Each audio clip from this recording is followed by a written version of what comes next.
Kita awali dengan informasi pertama. Saudara narapidana kasus Undang-Undang Informasi dan Transaksi Elektronik yang membawa bayi ke dalam lembaga permasyarakatan kelas 2 Belok Sukun Aceh Utara bebas karena asimilasi yang diberikan kantor wilayah Kemenkumham Aceh pada Minggu siang. Isma Khaira, ibu yang membawa bayi berumur 7 bulan ke dalam lembaga permasyarakatan kelas 2 Belok Sukun Aceh Utara, dibebaskan berkat asimilasi yang sebelumnya telah diajukan oleh pihak lapas ke kantor wilayah Kemenkumham Aceh. Asimilasi itu diberikan setelah Isma menjalani tahanan di dalam lapas selama 15 hari dan sebelumnya telah menjalani tahanan rumah saat baru melahirkan selama 21 hari. Sementara dalam kasus itu, Isma divonis Hakim Pengadilan Luk Sukun bersalah atas pencemaran nama baik kepala desanya melalui video yang diunggah di Facebook dengan hukuman 3 bulan penjara.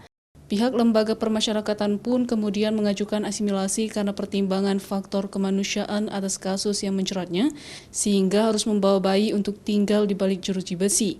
Sesuai dengan Permen 32 tahun 2020, yaitu kita bebaskan satu orang narapidana atas nama Isma Khairani yang ketentuannya sudah menjalani setengah daripada masa pidana. Dengan pidana dia 3 bulan, jadi dia sudah menjalani setengah masa pidana. Jadi sesuai dengan Permen 32 tahun 2020 kita bebaskan untuk asimilasi di rumah, dan mungkin besok tanpa alasan harus segera melaporkan ke Bapas yang ada di Pentet untuk selanjutnya akan dilakukan pengawasan di Bapas tersebut. Kini setelah bebas dari lapas, Isma pun masih harus melanjuti sisa tahanannya di rumah yang telah diberikan asimilasi COVID-19 oleh Kemenkumham Aceh dan selanjutnya akan diawasi oleh Balai Permasyarakatan Kelas 2A Luxmawe.